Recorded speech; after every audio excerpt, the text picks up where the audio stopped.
Vamos a la penúltima participación de este seminario a cargo de Luis Méndez, que nos va a hablar sobre coleccionismo y mercado artístico en Sevilla durante el siglo XIX. Luis, tienes la palabra. Muchísimas gracias. Bueno, nada, en primer lugar agradecerte, bueno, pues sobre todo la organización de este seminario y sobre todo la oportunidad de conocer y de aprender y de reflexionar sobre, casi en voz alta, sobre aspectos tan interesantes como estos y a veces tan desconocidos, ¿no? De tela de araña estamos hablando, de modus operandi, ¿no? Del reverso quizá de la historia del arte, ¿no? Que es también muy suculento. Y en el caso de Sevilla quizás más porque fue uno de los grandes mercados, ¿no? Durante todo el siglo XIX, bueno, no sé, sobre todo por la abundancia de obras y también por todo lo que supuso la exportación, la compra y la venta de las mismas, quizás primero por nombres como Murillo, Velázquez, Zurbarán, etcétera, y que ya desde la segunda mitad del siglo XVIII pues, van a estar presentes, desde luego, en lo que podríamos llamar casi un coleccionismo, un mercado artístico activo e importante que da lugar pues, a marchantes, a traficantes de obras y a esos coleccionistas, ¿no? Yo quería empezar quizá con una cita de Ceán, donde hablaba precisamente de Murillo y hablaba de la perfección que alcanza y hablaba de cómo el aprecio y la estimación que había alcanzado en Europa pues hacía que llegasen a Sevilla curiosos e inteligentes viajeros que venían precisamente a verla y examinarla, ¿no? Creo que era interesante partir precisamente de esa segunda mitad del XVIII y un poco a partir del estudio del mercado artístico, no tanto del expolio o de la exportación de esas obras, sino también de lo que luego va a ser otro mercado ya para la burguesía, pero quizá partiendo de la segunda mitad del siglo XVIII me interesaba porque encontré una documentación donde se citaban, a partir bueno, de las pragmáticas que se hacen el año 60 y luego se van a reiterar en el año 79, de esos agentes que van a vender obras fundamentalmente y la protección que se hace de las obras de autores fallecidos. Me interesaba sobre todo la atención que se pone en la vigilancia de las aduanas, ¿no? Que es por donde salen toda la obra.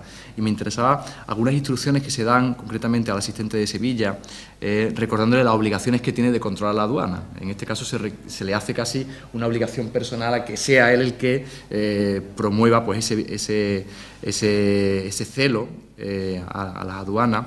Y le dice textualmente, y cito, dice: ha llegado noticia del rey que algunos extranjeros compran en Sevilla todas las pinturas que pueden adquirir de Bartolomé Murillo y de otros célebres pintores para traerlas fuera del reino, descubiertas o subrepticiamente contra lo mandado por su majestad.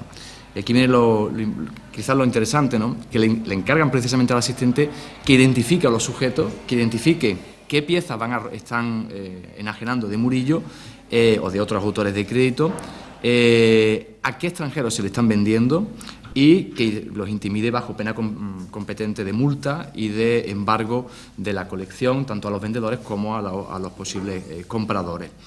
Y además, es más, se le cita también en ese documento que para impedir precisamente que se extraigan algunos cuadros, que haga una especie como de inventario, podríamos decir, o que anote la expresión de los precios a los que intenta hacer las ventas, el mérito del asunto, la iconografía, el autor, el tamaño, el estado de la conservación y demás circunstancias que nunca se llegaron a hacer, evidentemente, por parte, por lo menos yo no lo conozco, por parte del asistente. Es decir, que al final todo el celo se ponía en que él personalmente actuase o se esmerase en el cumplimiento de una orden que realmente no tuvo mucho utilidad práctica, fundamentalmente en Sevilla. Y de hecho, poco a poco vamos conociendo las figuras de algunos de los personajes que van tratando o traficando con pinturas en la ciudad. Concretamente empezamos a conocer algunos de los que están entre Sevilla y Cádiz en un negocio que empieza a formarse, como es un tal Juan de la Hoz, que además bastante interesante porque la presencia de este personaje empieza a despertar recelos en Sevilla, se manda una misiva a Madrid para identificar al personaje y se le describe de esta forma que creo que es muy elocuente. Se dice que es un oficial, no sé de qué regimiento, trae sombrero galoneado de plata, casaca azul sin charretera, en el hombro trae 2 especies de híjale de plata, chupa encarnada, el galón es de oro y el calzón es compañero de la casaca. Y se dice algo que quizás es más interesante, se dice que es inteligente en pintura, que cuantas veces dice inmediatamente de qué autor son, si es copia o no, y que ha comprado algunas pinturas de subido precio y que desea encontrar de Murillo, aunque las que le han presentado han resultado ser copia. Esas pesquisas que se le demanda, además se le dice que lleva 2 meses ya en Sevilla, hace que, bueno, pues que esos malos presagios pues realmente tomen carta de naturaleza en la carta que se le envía, diciéndole que que los aficionados a la pintura tienen la sospecha de que este sujeto se entiende con extranjeros de los que compran pintura con pretextos aficionadas para irla dando salida del país. Es más, se le vuelve a decir, bueno, pues que parece que tiene, no lo citan al extranjero, pero parece que tiene negocio y que ha vendido ya algunas pinturas que tiene embaladas y que ya no tiene en su casa. Es decir, que nos estamos encontrando realmente con pruebas evidentes de, bueno, de personas que empiezan a comerciar, traficantes, podríamos decir, personas que están en ese intercambio comercial muy interesante además entre Sevilla y Cádiz, y que van a hablar pues tanto de la pujanza económica de un mercado que se va a tomar carta de naturaleza durante todo el siglo XIX, como también van a dar respuesta a las colecciones numerosas que hay en Sevilla de obras de arte. En este sentido, podríamos hablar también de otros agentes, otros intermediarios que comercian con obras de arte, el caso, por ejemplo, de Ross Campbell, relacionado también con los negocios de Buchanan, y sobre todo la salida de las pinturas a través de la península o a través también de Gibraltar. William Jacob, que es uno de los diplomáticos, un diplomático que está en torno a los años 8, 9, 10 entre Sevilla y Cádiz, y también recorre parte de Andalucía, habla precisamente del comercio de Gibraltar, que ha sido muy voluminoso y que se encuentra tan sobrecargado en esos momentos. Y es interesante porque en esa misma década nos empezamos a encontrar también a la presencia de otros individuos que están relacionados también con Sevilla, un tal Juan de Aguirre, de quien se dice, bueno, que tenía un auténtico almacén en Torrejón de Ardoz, que había vendido 70 pinturas valoradas en 8.000 duros en 1801 a Luciano Bonaparte, y que, bueno, que en ese momento había ofrecido también al monarca una serie de obras en las que se encontraban algunas de Murillo y también el descendimiento de Pedro de Campaña. Es decir, y además se le dice, o se le cita como uno de los personajes que trafica con pintura, recalificando muchas de ellas como si fuesen originales de autores de gran calidad para que la tasación fuese mayor. Ante eso hay algunas respuestas, quizás lacónicas, melancólicas, amargas incluso. El propio Ceán, unos años más tarde, se queja en una misiva del papel jugado por estos individuos, donde él comenta que todos estos introductores, acompañantes de extranjeros, insisten en comprar cuadros y al final lo van a lograr en España y lo arrancarán de los templos porque hay españoles capaces de venderlo y arrancarlo, y en este caso se lo llevarán a Francia a pesar de todas las prohibiciones, ¿no? Lo que parece quizás más claro es que esa legislación no termina de funcionar y hay un individuo, Manuel Montfort, que se queja de todos los trucos que se hacen para sacar los tesoros artísticos del país, y cito textualmente en una de esas epístolas donde menciona que, hablando de ese problema de la venta, exportación de pintura, él habla diciendo que por más órdenes que se hagan no se podrá evitar la extracción de las pinturas mientras no sea cosa que huela a contrabando y que pueda enriquecer a los propios aduanistas para que hagan algo y insistan en el celo. Y dice una frase que creo que puede ser muy, muy elocuente, dice, porque estos dejarán pasar la Giralda de Sevilla entera, ¿no? Se daba igual al final todo lo que se podía hacer. Evidentemente, en ese río revuelto que era la Sevilla de comienzos del siglo XIX, el mercado artístico yo creo que se encontró de repente saturado de pinturas que, por un lado, los coleccionistas españoles no podían absorber por todas las penurias económicas, por todas las circunstancias sociales y políticas que se están viviendo en ese momento, y que es un caldo abonado para la compra, ¿no? El propio William Jacob nos menciona precisamente algunas epístolas que luego se publicaron años más tarde en Inglaterra. Bueno, pues nos habla precisamente de los problemas de la sociedad sevillana y la adquisición de pinturas por parte de los extranjeros ante esas penurias, ¿no? Él dice textualmente que, bueno, va recorriendo, que asiste a uno de esos domicilios de viudas que han perdido prácticamente el sustento y que se ven obligadas a vender cualquier cosa para verse reducida o para poder salvar algo de la pobreza, ¿no? Incluso él, en una de esas casas, pues un crucificado que le interesa, ¿no? Y de hecho yo creo que esa fascinación por adquirir o por la facilidad de comprar obras de arte en la Sevilla del momento hizo que en otras correspondencias privadas que ahora empezamos a conocer se indiquen, por ejemplo, pues, pues la fortuna que tienen algunos de esos oficiales de encontrarse con algunos bocetos, casi siempre hablan de Murillo, hablan, por ejemplo, del admirable retrato de su hijo, y dice textualmente uno de ellos que si me lo llevo a Inglaterra te gustarán, aunque tan solo te permitirán formarte una débil idea de sus grandes capacidades, ¿no? Es decir, parece que hay, se crea casi un topos, casi también literario, ¿no?, de lo que se puede conseguir de ese gusto por la pintura y sobre todo por el incremento de los cuadros que parece que están al alcance de casi todo, aunque luego realmente no lo estaban. La llegada de esas obras a Inglaterra, que fundamentalmente ha estudiado en un artículo que sigue todavía de actualidad Glendinning, debió ser muy interesante. El propio Ceán, años más tarde, en 1817, comenta, bueno, pues cómo se amontonan las obras de arte que llegan a Inglaterra y que, bueno, que poco a poco los ingleses van pagando realmente por las que son de primera clase y descartando quizás otras, pagando precios altos por unas y no tanto por las otras. Y eso hace que prácticamente las primeras décadas, o la primera década del siglo XIX, podemos hablar casi de marchantes profesionales, de agentes profesionales que poco a poco se van a encargar de repartir o de sacar en subasta algunas de esas obras que son realmente interesantes, ¿no? Sobre todo porque a veces esas obras llegan a esas subastas por modos muy distintos, por la compra, por el robo, por el diablo pecepero se quejaba en los días inmediatos a la desamortización que montaban algunas veces los feligreses guardia para que no se llevasen los cuadros. Me recordaba la historia, ¿no?, también que antes se comentaba, ¿no?, de que no se llevasen los tímpanos, ¿no?, de Castilla, y que pueden ser bastante elocuentes de lo que debió ser, sobre todo por la cantidad de obras de arte que salen y sobre todo por la importancia de las mismas.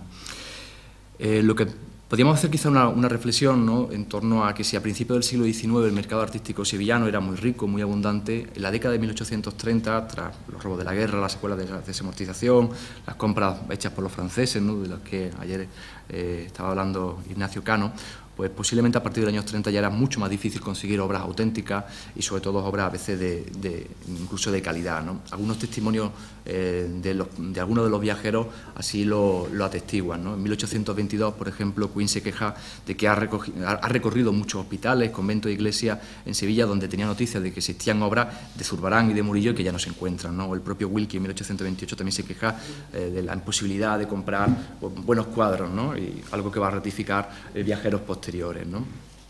Y realmente, bueno, ese artículo que le citaba de Glendinning, pues es muy elocuente de cómo se van a ir quintuplicando las ventas. Él compara las ventas que se hacen a partir de 1809, 1810 con las que se hacen en los años 30 y el volumen realmente es un volumen muy importante. Para que sirva simplemente de muestra, ¿no?, él cita una carta que se encuentra en los registros del Foreign Office, donde en 1838 hay un ofrecimiento al gobierno británico para vender 100 pinturas escogidas de Sevilla. Es decir, las cifras son realmente importantes, que si además las cotejamos con las noticias que se empiezan a recoger en la ciudad a finales de los años 30 y principios de los 40, como las de Félix González de León, nos da a indicar, bueno, pues del número de obras que se habían perdido o que se habían trasladado de edificios públicos de la ciudad, ¿no? El número, por ejemplo, que cita González de León de los edificios públicos, ¿no?, 59 atribuidas a Zurbarán, 34 a Ruiz Soriano, 36 a Valdés Leal, 20 a Pacheco, 16 a Alonso Vázquez, 30 a Ruela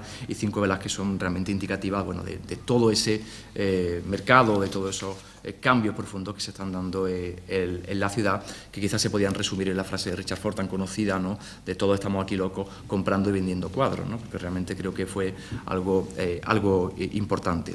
Quizá un cuadro de Frederick Louis, de una guerrilla incautando una obra, donde aparece una vista de la Inmaculada de Murillo, sea muy elocuente de lo que debió ser también por esos convulsos tiempos que permitieron hacer importantes colecciones, pues a Brackenbury, a William o a Standish.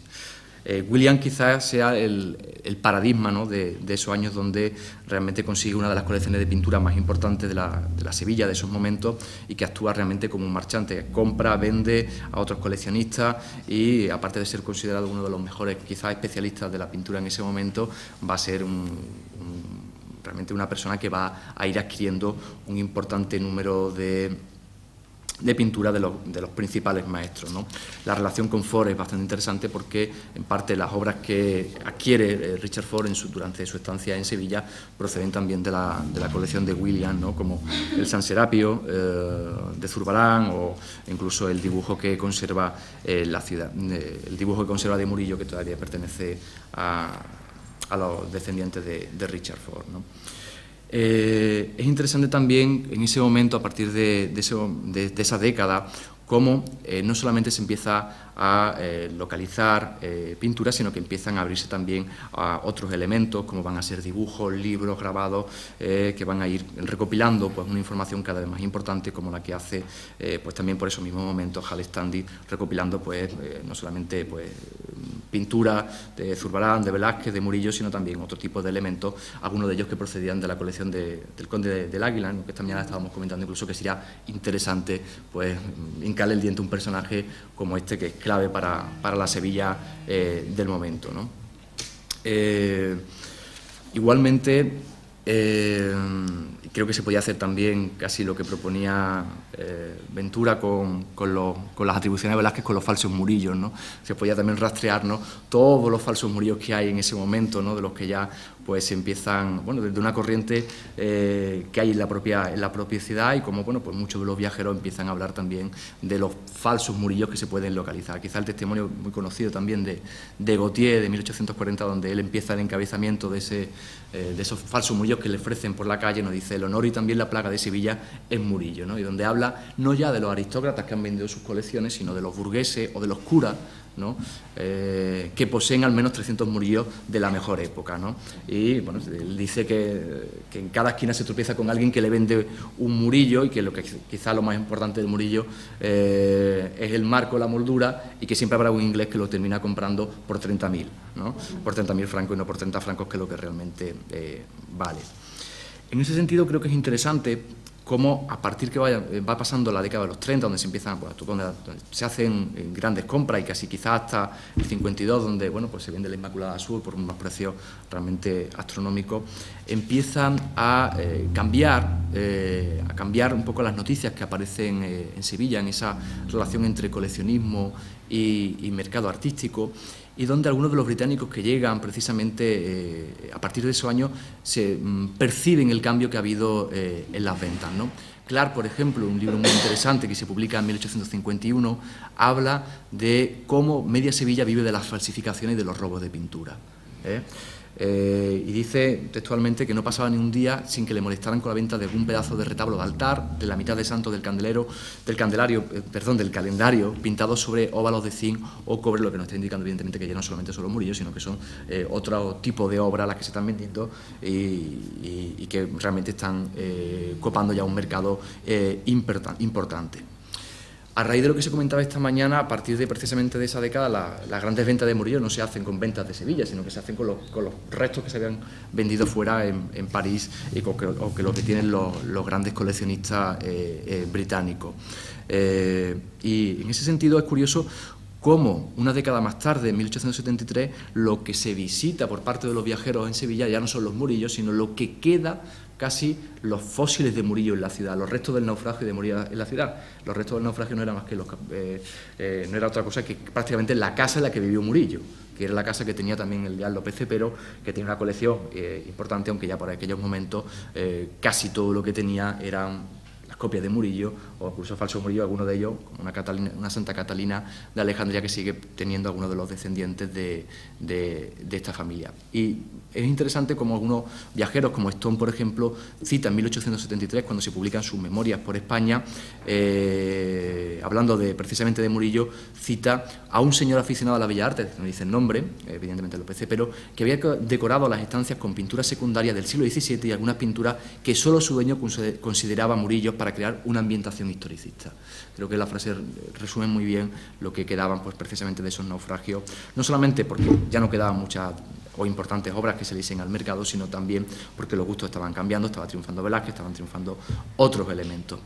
Y coetáneamente también empiezan a aparecer otros viajeros que ya no solamente buscan pinturas, sino que buscan otros objetos. Esta mañana se habló también esta tarde de Robinson, ¿no?, de Victorian Albert Museum, de la importancia que tiene también para comprar otros objetos de arte industriales. Y en este sentido creo que es interesante cómo la antigüedad y también el Oriente, por el que vienen muchos de esos viajeros, está casi prácticamente al alcance de la mano de muchos de estos personajes, ¿no? En el caso, por ejemplo, de algunos ingleses o de franceses que llegaban a finales del siglo XVIII, se denunciaba cómo, concretamente Nicolás Masía, hablaba de cómo en Granada los ingleses reunían baldosas, azulejos, pedazos de estuco ante el asombro de los nativos que no entendían cómo aquellos venían tan lejos para buscar simplemente piedras, ¿no? Y es algo que en el último cuarto del siglo XIX va a ser una constante, esa idea, ¿no?, de recopilar también otro tipo de objetos que son también los que están quedando, ¿no? Conocemos, por ejemplo, también que hace acopio de azulejos y yesería de la Torre de las Damas para adornar varias habitaciones de su residencia inglesa, ¿no? Creo que también es interesante para cotejar bueno, pues no solamente un coleccionismo pictórico, sino también antecedentes importantes de lo que van a ser pues, otros elementos.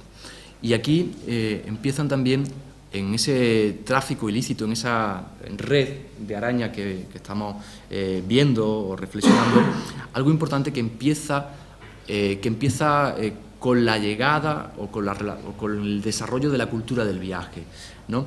Cómo a muchos de estos viajeros le empiezan a ofrecer restos de los edificios a buen precio, coincidiendo con su visita a los monumentos.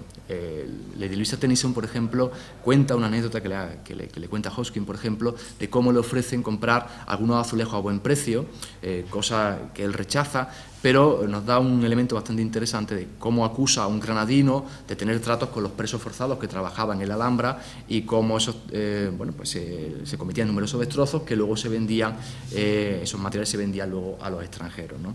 Que debió ser bastante a un nivel mucho más modesto, local, bastante interesante, porque cuando se empiezan a crear los guías, por ejemplo, a la Alhambra, por ejemplo, Mateo Jiménez, dentro de las visitas que organizaba, terminaba siempre llevando a los clientes a un local donde vendía fragmentos del monumento de la Alhambra, ¿no? Y bueno, se venden, por ejemplo, una de las cosas que vendía eran gran trozos de estuco y otras reliquias, ¿no? Cuando eso desaparece, evidentemente, cuando empiezan a aumentar los controles, nos extrañará que no se vendan originales, pero que el propio conservador, restaurador, Rafael Contreras, lo que vendan sean modelos en yeso de las principales estancias, ¿no?, a los propios visitantes, ¿no?, o a los propios turistas importantes, y que algunos de ellos están incluso en el Victoria Alberto Museum, ¿no?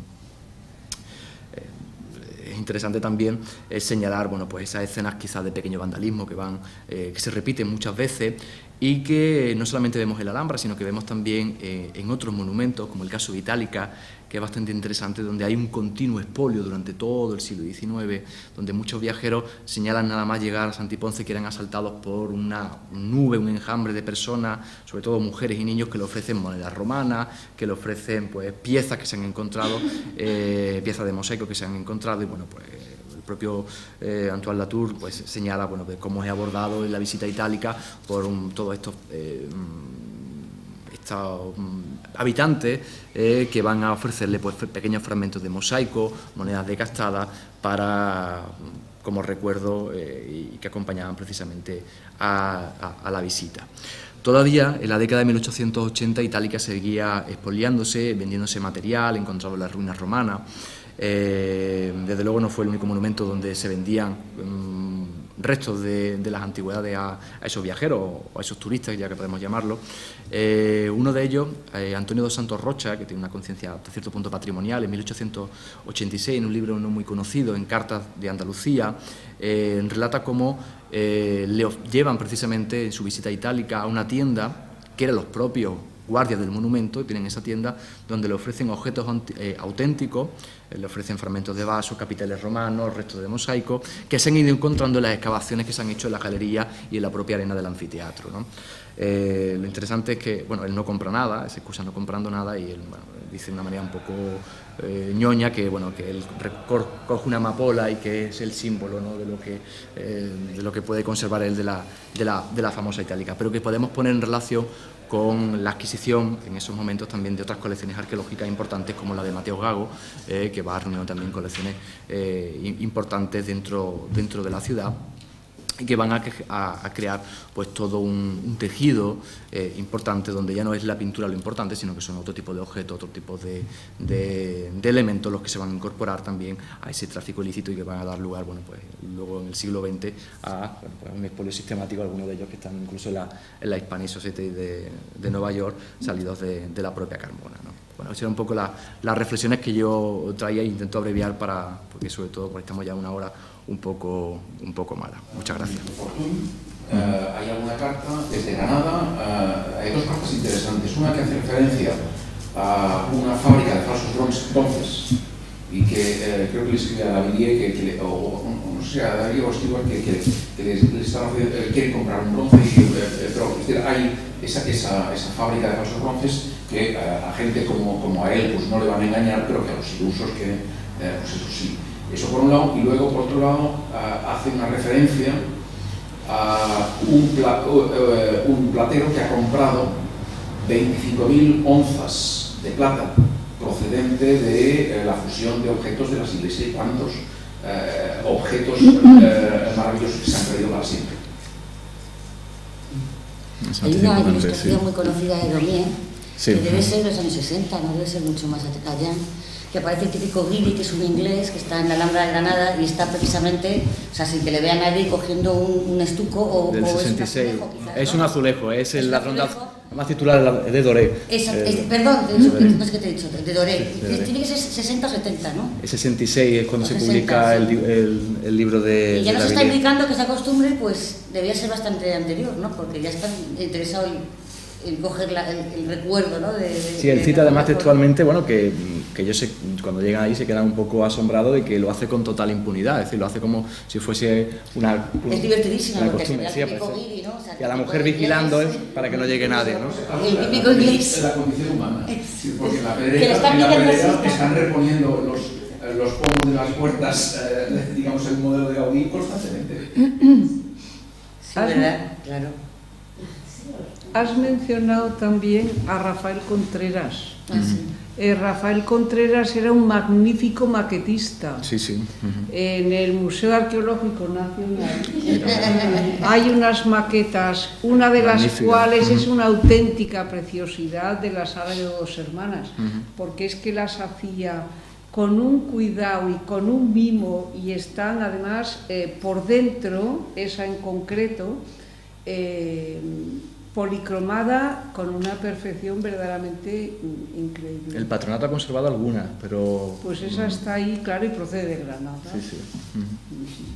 Pero de hecho se citan, muchos viajeros citan, bueno, que llegan a la casa y donde están, bueno, donde incluso se llegan a vender algunas.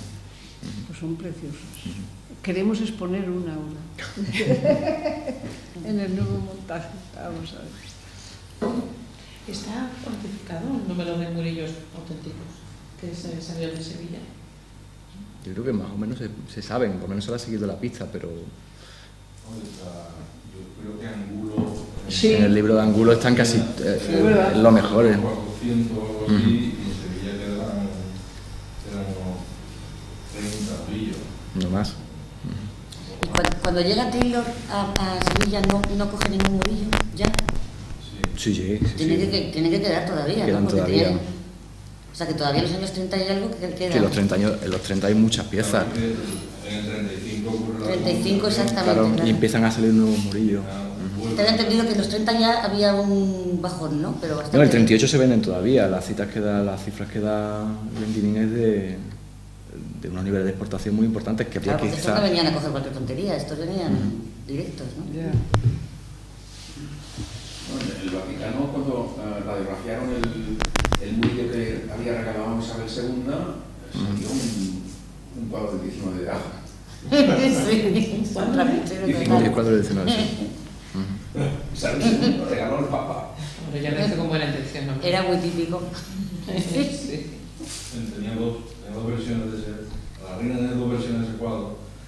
El primero lo regaló el Papa y el segundo lo regaló el rey de Portugal. El bueno que tiene el Lisboa. Ahí se veía ya un poco sus preferencias, ¿no? Lo de la iglesia no le gustaba mucho. Esto es un viejo chiste de restauradores, ¿sí? El rollo de contar restauradores. Están restaurando no sé, pues un greco, ¿no? Y el restaurador llama al cliente y dice, oiga, es que debajo del greco me ha salido un Goya. Y bueno, pues mire, si es un Goya, pues siga. Y al cabo de unos días y dice, debajo del Goya me ha salido un Rosales. Y al final dice, oye, pare, y al final acabará saliendo el retrato de Franco.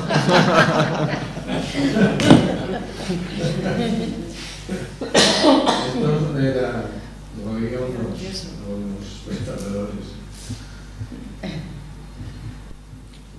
Lo importante quizás es ese mundo de las copias, ¿no? Que creo que eran tan importantes a veces como los originales, ¿no? Habría que atacarlo también. Tan temprana en la que ya empiezan a circular muchas copias, es muy pronto, ¿no? Todo no empieza desde principios de...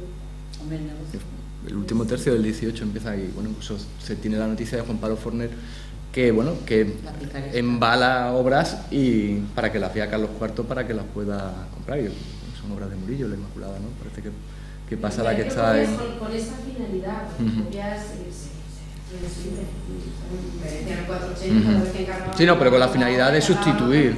Pero es que no solo las pinturas, es que el 19 está lleno de marfiles que se dicen de los Embriachi y son del 19. Pero Ángela, es que el 19 es el siglo de los recuerdos. Entonces la gente iba a un sitio y tenía que llevarse un recuerdo, la piedra, la no sé qué, es lo que fomenta. Efectivamente, ahí está. Mira con Pompeya anda que me hicieron piedras y piedrecitas también, o sea que eso fue todo el 18. Creo que eso fue... Tiene que ver también mucho con la cultura del viaje. Sí, claro, todo el viaje, todo el recuerdo. Es una cosa que se crea ahí fundamentalmente. El muro de Berlín, ya miran las piedras esas que el personal se ha llevado. Pero es que de acá se crea la cultura del anticuario papel, sí. Que escribe como el chamarelero, los rocabanceros, y en Madrid son todos andaluces. Sí, sobre esto de la cultura del viaje, yo de estas épocas no tengo referencias, pero un poco más tarde sí, de finales del 19, de principios del 20. O sea que, bueno, es muy interesante todos los viajeros americanos, por ejemplo, como Ticknor, bueno, antes a Washington Irving, a Próspero de Mérimée, etcétera, etcétera. O sea que hablan sobre distintos paisajes de España, etcétera, ¿no? Entonces, sobre los viajes, es muy interesante, bueno, he estado pensando que con la renovación tecnológica, o sea, antes un viaje de Nueva York al Havre, en Francia, por ejemplo, se tardaban 3 semanas, o sea, a principios del siglo XIX, a mitades del siglo XIX, pero ya en 1890 o en 1900 se puede hacer en una semana.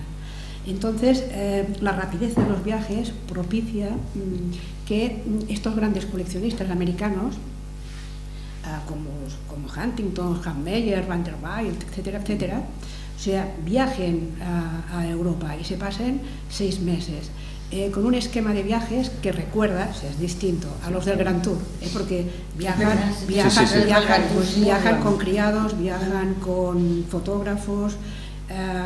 Por ejemplo, yo tengo documentado a Huntington, que en París se alojaba en el Ritz, en la Place Vendôme, o sea, las habitaciones que destinaba para él y para sus criados, etcétera, etcétera. Entonces, claro, se pasaban en Europa 5 o 6 meses, algunas veces, y entonces se podían dedicar intensivamente, pues, a comprar a los anticuarios, a Dubin o a Berenson o a quien fuera que tenían casa también en París.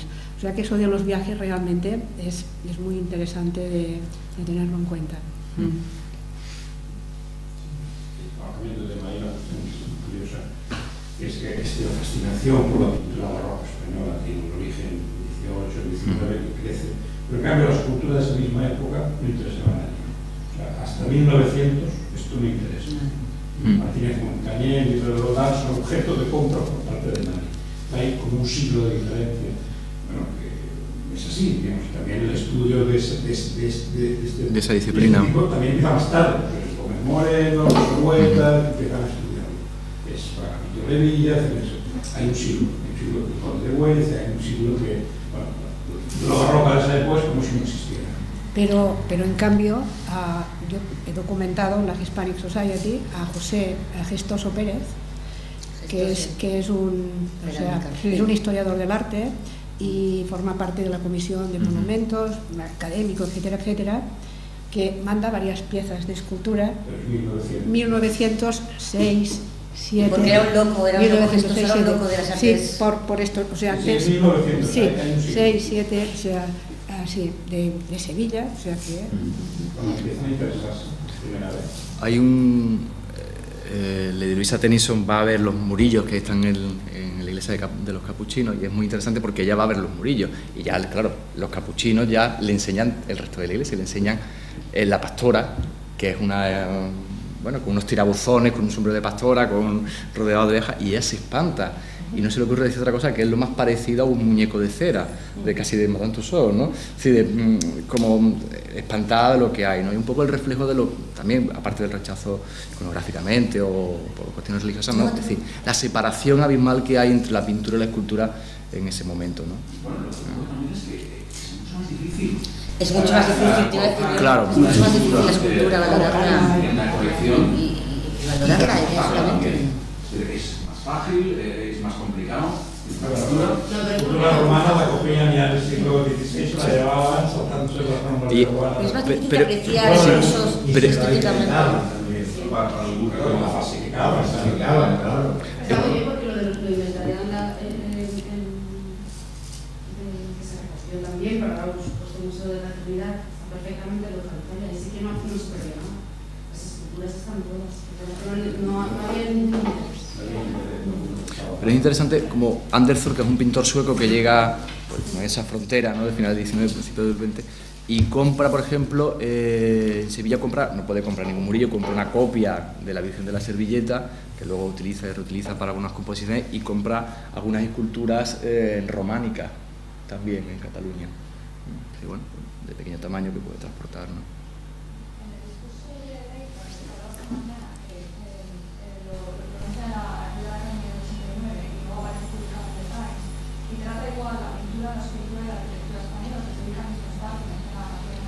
Y no es tampoco muy... no sé que hayas de la manera que decías que Tennyson se había referido. Que eso es 51. Y es 1989. Tennyson son casi 30 años antes.